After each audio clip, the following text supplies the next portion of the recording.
अस्सलाम वालेकुम। कल बनू में एक इंतहाई अफसोसनाक वाक़या हुआ है कि सिक्योरिटी फोर्सेस के चेक पोस्ट पे दहशतगर्दों ने हमला किया है, जिसमें 12 सिक्योरिटी फोर्सेस शहीद हुए हैं और बहुत सारे ज़ख्मी हैं।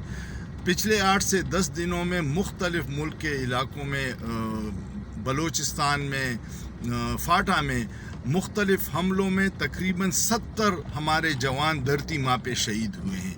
दूसरी तरफ हमारी रियासत की तरजीहात देखिए कि उनका सिर्फ एक ही एजेंडा है कि इमरान खान को किस तरह जेल में रखना है और उसकी पार्टी को कैसे बर्बाद करना है, तहस नहस करना है।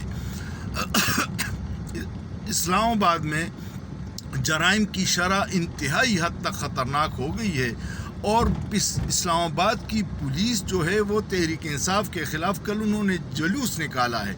जब आप इदारों को इतना घिरा दें, इतना सियासी कर दें कि वो अपना काम प्रोफेशनल भूल के एक पार्टी के ख़िलाफ़ लग जाएं, तो फिर मुल्क का बेड़ा ही गर्क होता है। ऐसे नाअहल इदारे जब हों तो मुल्क का आगे चलना नामुमकिन है।